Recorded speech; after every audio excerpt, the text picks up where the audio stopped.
Ya, selamat hari Minggu, Bapak Ibu, saudara-saudariku, adik-adik yang ada di rumah. Kali ini kita beribadah dengan liturgi yang singkat, liturgi praktis, agar kita terbiasa ketika nanti kita memutuskan untuk ibadah offline. Kita dianjurkan untuk tidak lebih daripada 1 jam dalam durasi ibadah, agar memperkecil kemungkinan penyebaran pandemi ketika kita beribadah dengan puji-pujian di dalam ruangan. Karena itu saya mengundang kita memulai saja ibadah ini, bangkit berdiri, menaikkan pujian dari Kidung Jemaat 64 ayat 1 dan ayat yang kedua, Bila Kulihat Bintang Gemerlapan.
Sidang jemaat, Tuhan berkenan hadir bagi kita. Sekarang kita berada di hadapannya.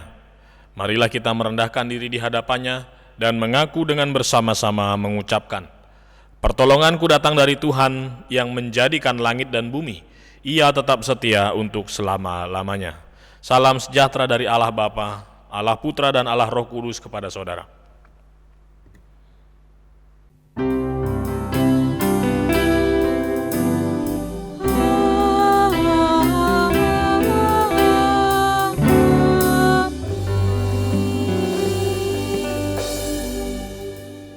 Introitus kita dari Efesus 5 ayat 8 dan ayat yang ke-9. Memang dahulu kamu adalah kegelapan, tetapi sekarang kamu adalah terang di dalam Tuhan. Sebab itu hiduplah sebagai anak-anak terang, karena terang hanya berbuahkan kebaikan dan keadilan dan kebenaran. Mari kita sambut firman Tuhan ini lewat pujian Kidung Jemaat 424 ayat yang pertama saja, Yesus menginginkan daku.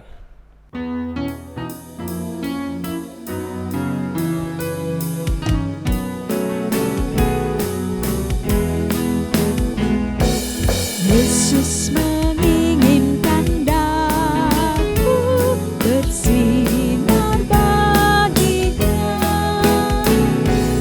dimanapun ku berada, ku mengenangkannya. Bersinar, bersinar, itulah kehendak Yesus.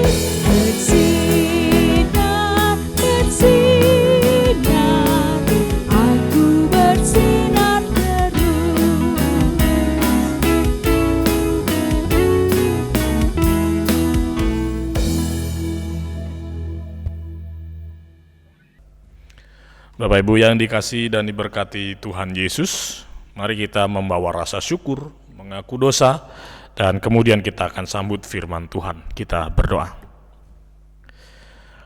Kami mengucap syukur di pagi hari ini Tuhan, Engkau memberikan kami kesempatan untuk beribadah, bersekutu bersama dengan keluarga kecil kami di tempat kediaman kami masing-masing. Dan dengan kasih dan pertolongan Tuhan kami bisa melewati hari demi hari, meskipun dalam ketakutan, kekhawatiran yang ada, yaitu pandemi virus yang masih menjadi persoalan bagi kami semua.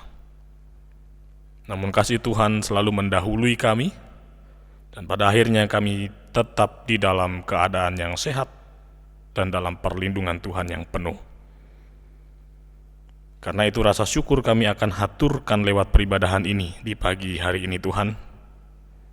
Dan sebelumnya kami mengaku dosa di hadapan-Mu, karena begitu banyak salah dan dosa yang kami lakukan. Sebagai respon atas kebaikan Tuhan justru kami menyakiti hati-Mu ya Allah. Kami mohon pengampunan daripada Tuhan, dan lewat pengampunan Tuhan itu kami dibenarkan, lalu dilayakkan menyapa Tuhan di pagi hari ini dan merasakan lawatan Tuhan. Bapa, kami juga memohon agar Roh Kudus-Mu menguasai hati dan pikiran kami, supaya kami dimampukan untuk memahami firman Tuhan yang akan kami dengarkan bersama, supaya sempurna sukacita kami dan pengharapan kami di pagi hari ini. Ketika pendamaian boleh terjadi, rasa syukur kami haturkan dan Tuhan memberkati kami dengan firman-Mu. Lidah yang Tuhan percayakan menyampaikan kebenaran firman Tuhan urapi hamba-Mu, sehingga apa yang tersampaikan semua karena perkenanan Tuhan saja. Kami dimampukan untuk memahami, mengerti, dan juga melakukan firman Tuhan dalam hidup. Terpujilah nama-Mu ya Allah Bapa, di dalam nama Tuhan Yesus. Kami menyerahkan sepanjang ibadah ini dan terkhusus dalam pembacaan firman Tuhan hari ini. Di dalam nama Tuhan Yesus, firman yang hidup, kami berdoa. Amin. Firman Tuhan dari Yohanes 9 ayat 1 sampai ayat yang ke-7. Demikian bunyinya. Waktu Yesus sedang lewat, ia melihat seorang yang buta sejak lahirnya. Murid-muridnya bertanya kepadanya, "Rabi, siapakah yang berbuat dosa? Orang ini sendiri atau orang tuanya sehingga ia dilahirkan buta?" Jawab Yesus, "Bukan dia dan bukan juga orang tuanya, tetapi karena pekerjaan-pekerjaan Allah harus dinyatakan di dalam dia. Kita harus mengerjakan pekerjaan Dia yang mengutus aku. Selama masih siang, akan datang malam di mana tidak ada seorang pun yang dapat bekerja. Selama aku di dalam dunia, akulah terang dunia." Setelah ia mengatakan semuanya itu, ia meludah ke tanah dan mengaduk ludahnya itu dengan tanah, lalu mengoleskannya pada mata orang buta tadi, dan berkata kepadanya, "Pergilah, basuhlah dirimu dalam kolam Siloam." Siloam artinya yang diutus. Maka pergilah orang itu, ia membasuh dirinya lalu kembali dengan matanya sudah melek. Demikian pembacaan firman Tuhan. Yang berbahagia adalah setiap kita yang mendengarkan, merenungkannya, dan yang melakukannya. Haleluya.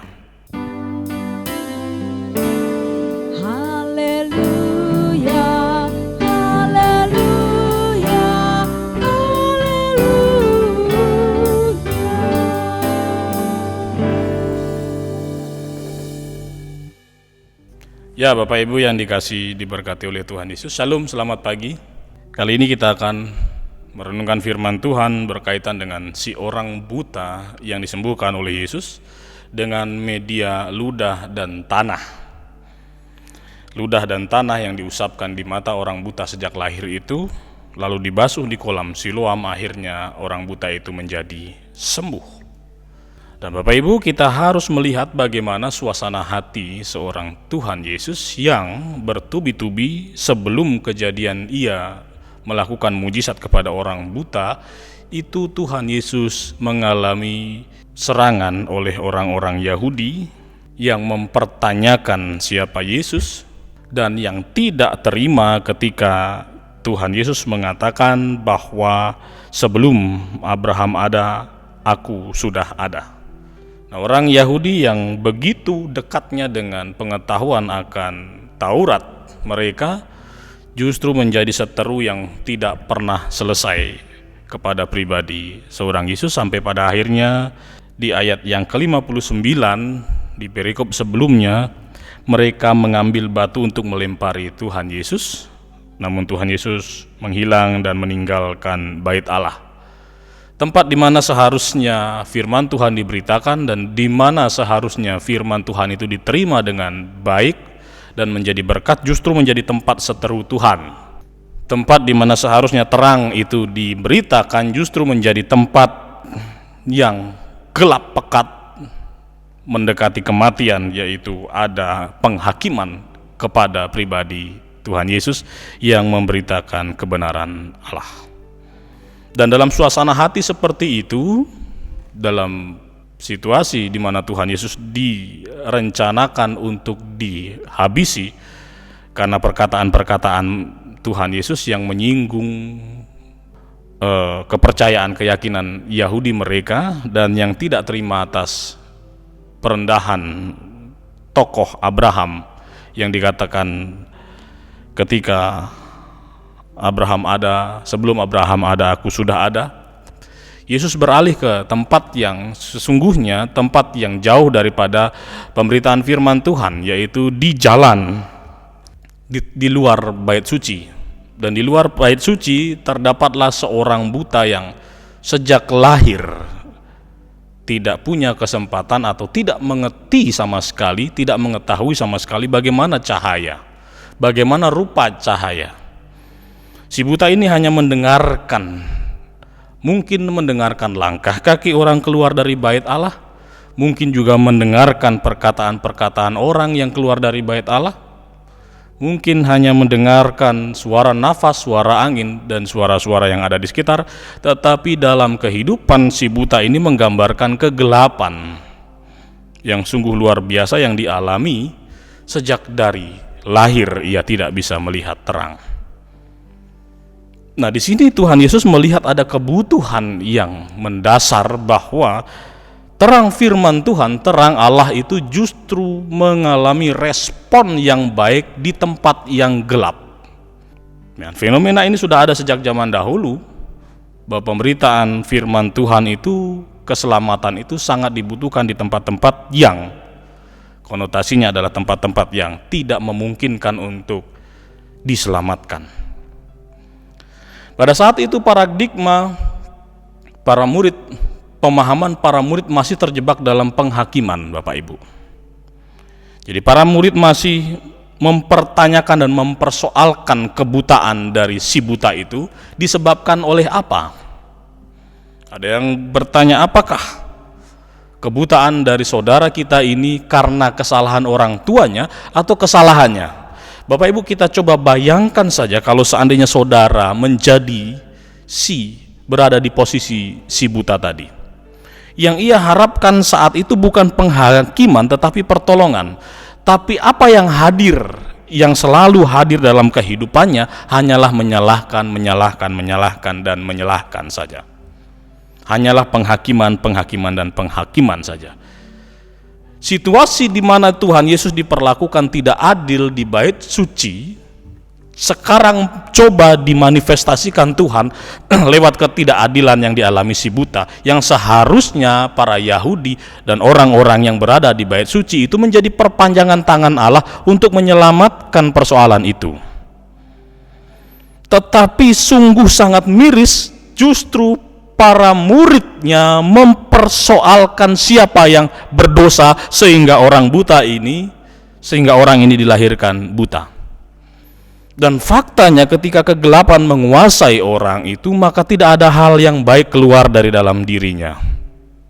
Tapi Tuhan Yesus menunjukkan bahwa Dia adalah pribadi terang itu sendiri. Dia tidak pernah membalaskan kejahatan dengan kejahatan. Dia tidak pernah membalaskan penghakiman dengan menghakimi kembali. Dia memilih untuk mengalah. Dia tahu bahwa apa yang dilakukan oleh para Yahudi Orang-orang di bait suci, di bait Allah itu adalah oleh karena kebutaan iman mereka tidak bisa melihat siapa Yesus yang hadir di tengah-tengah mereka. Nah, perasaan seperti itu akhirnya disempurnakan lewat kejadian seorang buta yang tidak punya harapan untuk melihat terang. Bahkan tidak tahu gambaran terang itu seperti apa. Sudah seperti itu keadaannya, justru penghakimanlah yang ia terima. Ini sangat miris sekali. Tapi pribadi kualitas seorang Kristus menunjukkan terang itu sendiri, ini pribadi yang sangat luhur. Dia tidak membalas perkataan para murid yang mempertanyakan siapa yang berdosa. Dia mengatakan bukan orang tuanya, juga bukan dia. Dengan kata lain, Tuhan Yesus mau mengatakan stop menghakimi saudaramu yang sekarang sedang terpuruk membutuhkan pertolongan. Terang Tuhan terlihat jelas di situ. Pribadi Kristus yang datang untuk menyelamatkan terlihat jelas di situ dan tersembunyi sempurna di mata orang Yahudi yang menganggap diri mereka pintar akan pengetahuan ilahi. Dan miris sekali seandainya gereja justru digelapkan dengan pengetahuan sehingga tidak bisa melihat terang itu sendiri. Digelapkan oleh keangkuhan, digelapkan oleh kepentingan, digelapkan oleh hal-hal yang menurut pandangan manusia itu benar, bahkan digelapkan oleh penghakiman dan penghakiman. Yuk kita belajar dari peristiwa Tuhan Yesus menyembuhkan si buta ini. Ada kontradiktif yang terjadi, di mana di sebelumnya Tuhan Yesus ditolak dan dipersekusi dengan sedemikian rupa sampai akhirnya ada indikasi untuk membunuh Yesus pada saat itu. Di ayat yang ke-59 di Injil Yohanes pasal yang ke-8 ini, mereka mengambil batu untuk melempari dia, tetapi Yesus menghilang dan meninggalkan bait Allah. Di mana Tuhan Yesus akan dilempari? Di bait Allah. Ini miris sekali kalau gereja justru tidak menerima terang Kristus, justru menganggap terang Tuhan itu menjadi ancaman. Hei, perhatikan hal ini. Kalau gereja sudah mulai terancam oleh terang kebenaran, maka gereja itu sama seperti para Yahudi yang mencoba membunuh Yesus. Kita diingatkan oleh introitus bahwa gereja awalnya adalah dari gelap ditarik menuju kepada terang. Kita yang diselamatkan ini adalah pribadi yang dari gelap, pengetahuan yang gelap, kebutaan kita diselamatkan menuju ke pengetahuan ilahi yang benar di dalam Kristus. Jadi jangan kembali lagi ke tempat yang gelap. Ikutlah Yesus. Bapak Ibu, saya agak sedikit keras di sini, sebab ini juga kaitannya dengan pesta iman yang akan terjadi nanti, tanggal 4 dan tanggal 5 nanti. Ini bukan kampanye, ini saya menyampaikan hal ini karena firman Tuhan menunjukkan ada situasi di mana terang Tuhan itu, kebenaran itu justru menjadi ancaman di gerejanya atau bait suci. Berhati-hatilah kalau kita masih hidup di dalam kebutaan seperti itu. Yang kedua, bahwa bukan suatu kebetulan Tuhan Yesus mengaduk ludahnya di tanah lalu mengoleskan di mata si buta itu, lalu menyuruhnya membasuh di kolam Siloam, yang artinya yang diutus. Ini makna yang sangat sempurna sekali, Bapak Ibu, bahwa sesuatu yang dipandang buruk dan hina di tubuh Yesus sekalipun mendatangkan kebaikan. Ya, meskipun ada teori yang mengatakan kalau ludah itu banyak manfaatnya katanya. Enzim dalam ludah itu, jika kita makan buah di pagi hari, enzim ludah itu menjadi antioksidan, senyawa dengan buah sehingga tubuh kita segar. Dan itu membuat sel-sel potensi kanker itu hilang. Ya, daripada buah dan ludah itu akhirnya senyawa kanker atau potensi kanker itu bisa hilang. Itu kata ahli di kesehatan herbal. Saya tidak tahu benar atau salahnya itu. Yang kedua, bahwa ludah itu juga bisa meningkatkan darah. Kalau tidak percaya, Bapak Ibu meludah di mukanya orang, darah orang itu naik pasti. Ya, bukan hanya itu saja, bahwa sesuatu yang ada di dalam tubuh Kristus, hal yang terburuk di mata orang itu mendatangkan kebaikan. Kita masih ingat cerita perempuan yang mengalami pendarahan selama 12 tahun, menyentuh juntai jubah Yesus saja, pendarahannya berhenti dan wanita itu menjadi tahir. Kualitas seperti ini yang ditolak di dalam rumah ibadah dan di dalam bait suci oleh orang-orang Yahudi. Dan sungguh menjadi anugerah yang tidak mampu terbalaskan oleh seorang yang dari kecil tidak bisa melihat terang. Pada akhirnya Yesus menyembuhkan si buta itu dan memberikan ia anugerah yang tidak mampu ia balaskan sampai kapanpun. Sebab tidak mungkin buta dari kecil punya harapan untuk melihat, tetapi di tangan Tuhan si buta mendapatkan pengecualian, mendapatkan anugerah yang sungguh luar biasa dalam hidupnya. Kita membayangkan bagaimana sukacitanya si buta berlari-lari menuju ke Siloam, dan setelah itu sukacitanya bertambah ketika perlahan ia bisa melihat sesuatu yang indah di hadapannya. Bukan hanya sinar mentari, tetapi orang-orang yang mungkin selama ini hanya ia dengar suaranya, bahkan orang tuanya. Ia bisa melihat rupa ayah ibunya, ia bisa melihat rupa saudara-saudaranya, dan terkhusus ia bisa melihat terang itu sendiri, yaitu Kristus yang menyelamatkannya. Ketika si buta sudah diselamatkan sedemikian rupa, tidak ada alasan si buta untuk tidak bersaksi dimanapun ia berada. Karena itu disinilah pesannya, seharusnya gereja itu menyaksikan kebaikan Tuhan bagi orang-orang yang belum mengenal Tuhan. Tetapi faktanya justru gereja sendiri lebih banyak menolak kebenaran karena menganggap bahwa terang itu sebagai ancaman. Lebih banyak orang yang Kristen dari kecil justru tidak meyakini Kristus, tidak percaya Yesus. Lebih banyak jemaat yang dari lahir sudah di keluarga Kristen yang memiliki iman yang lemah pada saat situasi yang sulit seperti sekarang ini. Berbeda respon dari si buta, saya bisa pastikan bahwa si buta tidak berhenti mengucap syukur atas anugerah. Baik itu lewat sorak-sorainya, lewat sikap hidupnya, dan lewat apapun yang ia miliki. Ia tidak berhenti memuliakan Tuhan. Bapak Ibu yang dikasihi dan diberkati oleh Tuhan Yesus, demikian mirisnya keadaan kita, bahwa sekarang kita dalam situasi suasana yang gelap gulita dalam tanda kutip. Kita dipenuhi dengan kebutaan, ketidaktahuan, bahkan kita belum bisa melihat secercah terang ada di depan sana, di mana pandemi ini, di new normal ini menjadi sesuatu yang semakin menakutkan.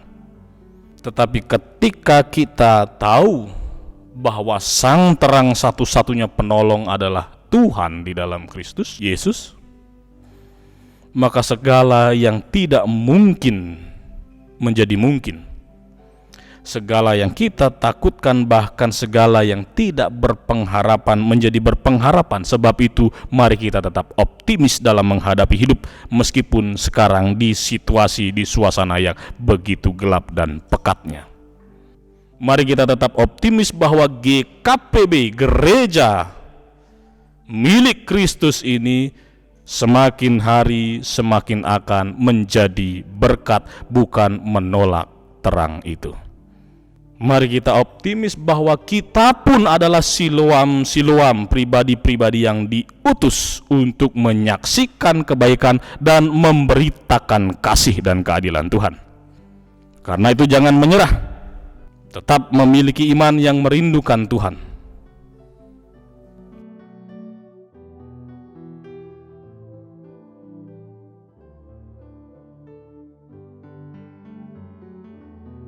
Bapak, Ibu, Saudara, saya undang bangkit berdiri bersama semua orang percaya dari segala masa dan tempat. Mari kita mengaku iman rasuli di hadapan Tuhan bersama-sama. Aku percaya kepada Allah, Bapa yang Maha Kuasa, Khalik langit dan bumi, dan kepada Yesus Kristus, Anaknya yang tunggal Tuhan kita, yang dikandung daripada Roh Kudus, lahir dari anak darah Maria, yang menderita di bawah pemerintahan Pontius Pilatus, disalibkan, mati dan dikuburkan, turun ke dalam kerajaan maut. Pada hari yang ketiga, bangkit pula dari antara orang mati, naik ke surga, duduk di sebelah kanan Allah, Bapa yang Maha Kuasa, dan akan datang dari sana untuk menghakimi orang yang hidup dan yang mati. Aku percaya kepada Roh Kudus, gereja yang kudus dan am, persekutuan orang kudus, pengampunan dosa, kebangkitan daging, dan hidup yang kekal. Bapak Ibu silahkan duduk kembali. Jemaat yang dikasihi Tuhan dan diberkati, mari kita bersama-sama memberikan persembahan kita, dan kita akan menaikkan pujian dari NKB 199, Sudahkah yang terbaik kuberikan.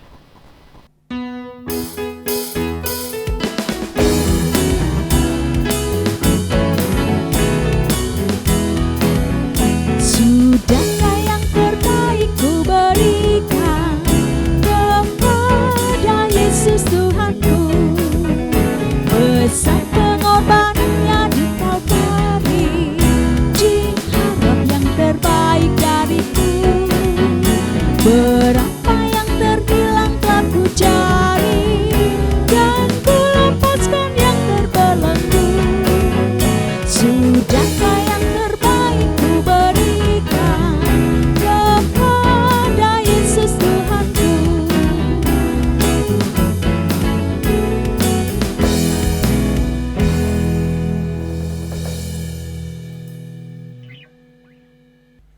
Mari kita satu di dalam doa, kita membawa syafaat dan mengucap syukur atas berkat yang kita kumpulkan bersama tadi. Kita berdoa. Tuhan Yesus, terima kasih untuk firman kebenaran yang sudah kami boleh dengarkan bersama, dan kami sungguh diberkati dan diterangi oleh firman Tuhan itu, sehingga kami bisa membedakan mana yang gelap dan mana yang terang. Kami tidak menjauhi terang itu, kami merindukan senantiasa terus-menerus Tuhan menerangi hidup kami dengan kebenaran sejati, yaitu Kristus saja. Bapa, adapun dalam persoalan hidup kami menemukan begitu banyak kegelapan-kegelapan yang ada. Mungkin saat ini kami mengalami kegelapan dalam finansial kami, keuangan kami, pekerjaan kami yang hilang daripada kami harus bekerja di rumah, kami harus kehilangan beberapa kesempatan kami karena pandemi ini Tuhan. Tapi kami meyakini bahwa terang Tuhan itu akan menyelesaikan segala perkara. Bersamamu Tuhan kami mampu menyelesaikan segala persoalan kami, dan berkat Tuhan tidak kami ragukan, apa yang Tuhan kerjakan pasti sesuatu yang baik bagi kami. Karena itu berkati dan tolonglah kami dalam kami berusaha dan mengerjakan pekerjaan kami masing-masing. Kami juga berdoa Tuhan untuk anak-anak kami yang berstudi, baik yang bersama-sama dengan kami atau yang terpisah jarak dan tempat. Dimanapun mereka Tuhan, campur tangan menjaga, melindungi dan memberkati mereka, agar kami dan anak kami tetap terjalin relasi yang bagus, dan kami tetap meyakini bahwa ada campur tangan-Mu, ada penjagaanmu yang sempurna lebih daripada apa yang kami mampu lakukan bagi anak kami. Dalam tumbuh kembang mereka Tuhan, berikan kecerdasan, kekuatan, kepintaran, dan jauhkan mereka dari segala kecelakaan, mara bahaya, bahkan maut, juga wabah yang ada. Kami juga berdoa Tuhan untuk relasi kami satu dengan yang lain, baik itu dengan keluarga inti kami, pasangan kami, juga sesama kami semua orang yang mengasihi dan yang kami kasih, bahkan setiap orang yang mungkin dalam hatinya ada kebencian, amarah bagi kami mohon pendamaian bagimu Tuhan, bagi saudara kami oleh karena kasih Tuhan.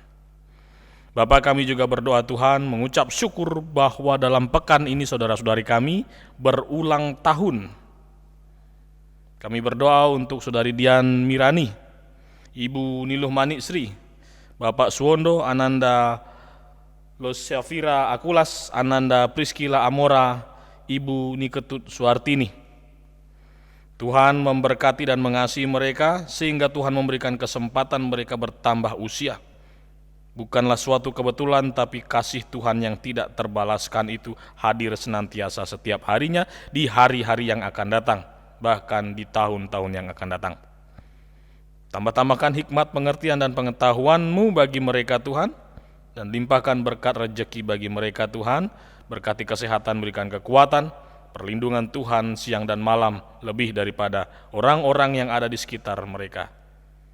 Juga pergumulan Tuhan campur tangan, agar dalam tangan Tuhan, dalam kuasa-Mu mereka mampu dan cakap menanggung segala perkara. Bapa Surgawi, kami berdoa juga Tuhan Yesus untuk persiapan sidang sinode yang akan dilaksanakan pada tanggal 4 dan 5 nanti. Engkau campur tangan sehingga apapun yang menjadi keputusan berasal dari lawatan Tuhan saja. Jauhkan kami dari segala hal yang buruk. Berikan kami persatuan kesatuan hati untuk berpikir yang terbaik bagi GKPB di hari-hari yang akan datang. Dan juga mewariskan apa yang benar bagi generasi-generasi penerus GKPB. Berkati para pemimpin dan segala penyelenggara acara sidang sinode nanti Tuhan. Juga peserta Tuhan berikan kesehatan, kekuatan, jauhkan dari segala ancaman yang ada, yaitu kecelakaan, mara bahaya, juga virus yang ada. Terima kasih Tuhan Yesus, kami membawa gereja-Mu Bukit Palma Sanggulan untuk tetap menghadirkan terang Tuhan dimanapun kami berada, pribadi lepas pribadi. Jadikan gereja-Mu ini berkat bagi semua orang, bagi tetangga, masyarakat di sekitar, bersinergi dengan baik, merasakan damai sejahtera Tuhan seperti apa yang kami rasakan. Terima kasih Tuhan Yesus, begitu banyak hal yang belum kami sampaikan dalam syafaat ini. Demikian juga kami bersyukur atas berkat Tuhan yang Tuhan sudah hadirkan dalam hidup kami, dan saat ini kami persembahkan kembali bagi-Mu Tuhan, segala apa yang kami kumpulkan kiranya menjadi alat kemuliaan Tuhan untuk pelayanan gereja-Mu. Terima kasih Tuhan, inilah syafaat kami sempurnakan dan tutup dengan doa yang Tuhan ajarkan bersama. Bapa kami yang di sorga, dikuduskanlah nama-Mu, datanglah kerajaan-Mu, jadilah kehendak-Mu di bumi seperti di sorga. Berikanlah kami pada hari ini makanan kami yang secukupnya, dan ampunilah kami akan kesalahan kami, seperti kami juga mengampuni orang yang bersalah kepada kami.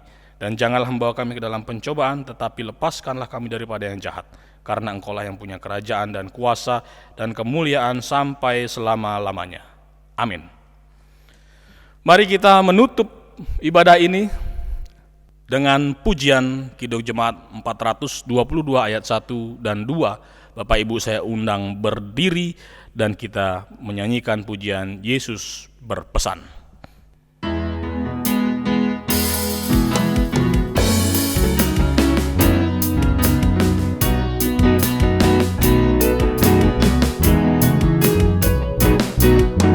Yesus berpesan dalam malam gelap, kamu harus jadi lilin gemerlap, anak masing-masing di sekitarnya, dalam dunia ini bersinarlah.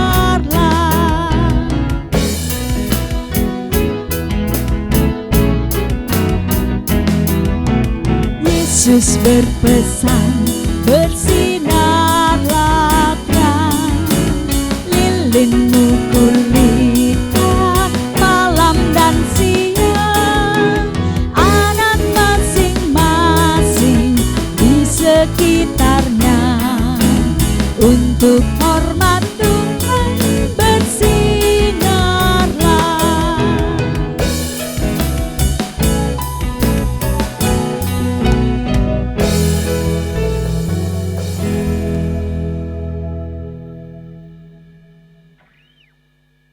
Bapak Ibu yang dikasihi dan diberkati oleh Tuhan Yesus, ibadah Minggu 2 Agustus boleh kita laksanakan dengan baik. Saat ini kita arahkan hati dan hidup kita untuk memohon berkat Tuhan turun atas kita sekalian. Arahkan hati dan hidupmu, terimalah berkat Tuhan. Kiranya damai dan sejahtera Allah yang melampaui segala akal itu memelihara hati, pikiran, dan hidupmu di dalam Tuhan Yesus dan Allah Roh Kudus saat ini kekal sampai selama-lamanya. Haleluya. Amin.